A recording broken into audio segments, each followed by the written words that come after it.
दोस्तों वीडियो चालू करता पहला બધા લોકોને હર હર મહાદેવ। તો દોસ્તો અમે ગયા હતા કેદારનાથ ને કેટલો ખર્ચો થયો તો ઘણી પબ્લિકો કહેતે છે કે કેટલો ખર્ચો થાય છે। તો તમારે પણ સપનું હશે કેદારનાથ જવાનું તો ચિંતા મત કરો, તમારો ભાઈ ફૂલ જે ડિટેલ કહી દેશે કે આટલો ખર્ચો થશે। દોસ્તો પહેલા તો મારી વાત કરી કે અમારે જે બધા ભાઈબંધો 9 જણા હતા ને એમાંય અમારા કેટલો ખર્ચો થયો એ તમને કહી દઉં। તો વાત કરીએ પહેલા તો વિડીયોના અંદર। પહેલા તો આપણે ગયા હતા હરિદ્વાર ને અહીંયા થતી હતી આરતી, એટલે પછી પહેલા તો સૌપ્રથમ જે સફાઈ કરી નાખી આ લોકોએ। દોસ્તો વિડીયોમાં બના રહેજો, તમને ફૂલ ડિટેલ બતાવીશ કે કેટલો ખર્ચો થયો। તો પહેલા તો આપણે જે હરિદ્વારમાં ગયા ત્યારે જે આરતીનો ટાઈમ હતો એટલે ફાઇનલી આપણે જગ્યા ગોતી નાખી। દોસ્તો પછી અહીંયા આરતી કમ્પ્લીટ જોયા પછી ફાઇનલી પછી આપણે સોનપ્રયાગ પછી અહીંયા રૂમ લઈને પછી જોયું ત્યારે લાઈન ખૂબ બધી હતી હવારમાં। દોસ્તો એ લાઈન એટલા માટે હતી કે તમારે રજીસ્ટ્રેશન હોય ને ત્યાં આગળ બતાવવું પડે, એટલે ફાઇનલી આપણે જે લાઈનમાં જોડાઈ ગયા હતા। દોસ્તો પછી અમારા પાસે રજીસ્ટ્રેશન કરાયેલું હતું નહીં, તો પછી અમે હાથાજોડી કરી કે અમે બહુ દૂરથી આવ્યા છે એટલે અમને આધાર કાર્ડ બતાવીને પછી આગળ જવા દીધા। દોસ્તો અમુક લોકો ઉતાળમાં જે રજીસ્ટ્રેશન કરાવતા નથી એટલે ગભરાવાની વાત નથી, તમારા પાસે આધાર કાર્ડ ઓરિજિનલ હોવું જોઈએ। અને જે આગળ રજીસ્ટ્રેશન સ્કેન થતું હોય ત્યાં આગળ તમારે કહી દેવાનું કે આપણા પાસે આધાર કાર્ડ છે ને અમે ઉતાવળમાં બહુ દૂરથી આવ્યા છે। દોસ્તો પછી ત્યાં આગળ ગાડીમાંથી બેહાડીને પછી આપણે જે ગોરીકુંડ સુધી પહોંચાડે છે ગાડી, ત્યાં આગળ જે 50 રૂપિયા રેટ હોય છે ગાડી। દોસ્તો ગોરીકુંડમાં તમે નાવાની વાત કરશો તો તમે નાવા નહીં મળે, કેમ કે ત્યાં આગળ ભીડ હશે ને પછી બાજુમાં નદી ચાલુ છે, એટલે ફાઇનલી આપણે જુઓ જોરદાર જે બિલ્ડિંગો ઊભી છે। દોસ્તો પછી આપણે ગોરીકુંડ સુધી થોડીક વાર રહીને પછી ફાઇનલી પછી અમારે કેદારનાથ જવાનું હતું એટલે ફાઇનલી ચાલવાનું શરૂ કરી દીધું। દોસ્તો હવે તો તમને કહી દઉં ઇમ્પોર્ટન્ટ વાત કે અમે 9 જણા હતા ને અમારે કેટલો ખર્ચો થયો એક જણાને। સૌપ્રથમ વાત કરીએ તો રેલવે સ્ટેશનના અંદર પછી તમને રેલવેમાં મળે છે એક અમારા ભાગમાં આવે તો 510 રૂપિયા ટિકિટ। દોસ્તો તમને લાગતું છે કે ક્યાંથી તમે બેઠા હતા, તો અમે કહી દઈએ કે અમે પાલનપુરથી બેઠા હતા અને પાલનપુરથી રેલવે ચાલુ થઈને જે હરિદ્વાર સુધી ત્યાં આગળ અમને પહોંચાડી દે છે। દોસ્તો પછી હરિદ્વારમાં પછી અમારે અહીંયા વાહો રહેવાનું એટલે ફાઇનલી ત્યાં આગળ રૂમ લઈ લીધું અમે। દોસ્તો રૂમ હરિદ્વારમાં લીધું એટલે અમારા ભાગમાં કમસે કમ 300 રૂપિયા આવ્યા હતા 9 જણાના અંદર। દોસ્તો પછી હરિદ્વારમાં પછી નાઈટ રહીને પછી આપણે જવાનું હતું ઋષિકેશ, કેમ ખબર કે અમારે રજીસ્ટ્રેશન કરાવવાનું હતું। ત્યાર પછી ઋષિકેશ જ્યાં પછી ફાઇનલી પછી જે રજીસ્ટ્રેશન કરતા હતા ત્યાં આગળ જોયું ત્યારે ખૂબ બધી લાઈન હતી। ત્યાર પછી લાઈનમાં એક ભાઈને પૂછ્યું ત્યારે એક ભાઈ કહેતો હોય છે કે અમે 2 દાડાથી હોય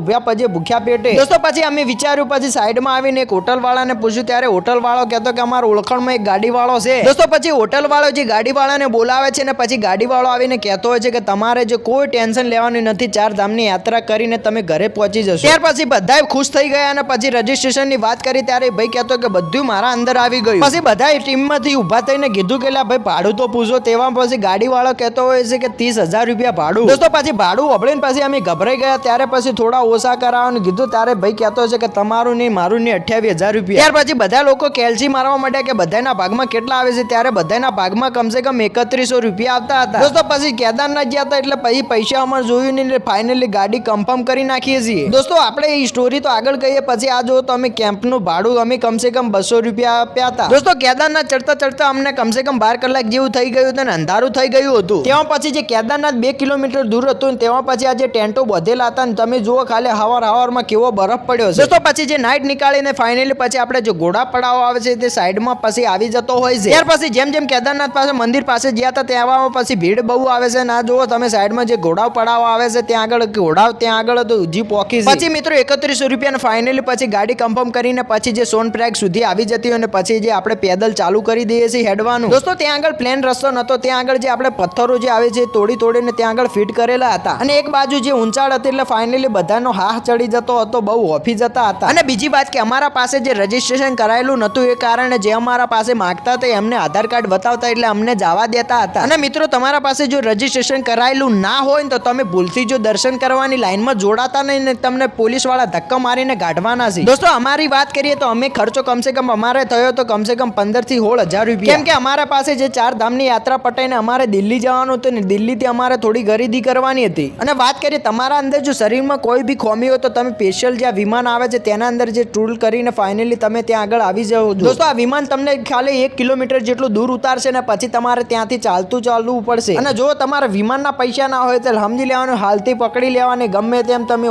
ઓફીને થાકી જશો। અને દોસ્તો તમે ખાલી 2 જણા આવતા હોય છો તો તમારે કમસે કમ 24,000 ખર્ચો ગણી લેવાનો, એક જણાનો 12,000 રૂપિયા ખર્ચો ગણી લેવાનો। દોસ્તો આપણે તો પછી વિમાન જોઈને પછી જે સાઈડમાં પછી એક જે બૂમ પાડીએ છે હર હર મહાદેવ કરીએ ત્યારે અંદરથી પરપોટા ફૂટતા હોય છે। દોસ્તો ઘણી પબ્લિક ત્યાં આગળ હર હર મહાદેવ કરતી એટલે ઘણા બધાના પરપોટા ફૂટતા ને ત્યાં આગળ પૈસા પણ અંદર નાખેલા હતા ખૂબ બધા। દોસ્તો એવામાં પછી અમારે એક ભાઈબંધ કહેતા હોય છે કે આ ઉશીના મહાદેવ વાલી તો સારું છે એટલે આપણે ખર્ચો નીકળી જાય। દોસ્તો આપણે ત્યાં આગળ પરપોટા ફોડીને ફાઇનલી જે આગળ સપનામાં જોયું તો મંદિર ત્યાં આગળ રૂબરૂ જોઈ દીધું. દોસ્તો આ જગ્યા એવી છે કે સ્વર્ગને ટક્કર મારે એવી છે. ત્યાં આગળથી સ્વર્ગની હવા આવે છે. દોસ્તો પછી અમારી ટીમ આખી ત્યાં આગળ પહોંચીને ફાઇનલી હર હર મહાદેવ કહેવાનું ચાલુ કરી દેશે. દોસ્તો ઇન્સ્ટાગ્રામમાં કે યુટ્યુબના અંદર તમે વિડીયા જોશો તો તમને લાગતું છે કે આ સાચું છે ખોટું છે કે સ્વર્ગની હવા આવે છે, નહીં પણ સાચી છે મિત્રો. ઠંડી હવા આવે છે સ્વર્ગની. દોસ્તો પહેલા તો સૌ પ્રથમ પછી અમે ત્યાં આગળ મંદિરે જોયું ત્યારે હું ખૂબ રૂબરૂ જોઈને પછી યકીન ના આવ્યું કે હું હોય મંદિર આવી ગયો. દોસ્તો આમાં એવું છે કે મહાદેવનો તમારો બોલાવો હોય ગમે એટલું તમે કરો તો તમારો મહાદેવનો બોલાવો હોય ને તો તમે ત્યાં આગળ પહોંચી જ જોશો. દોસ્તો અમારે ચડતા કમસે કમ 12 કલાક જેવું થયું હતું પણ થોડો થાક લેતા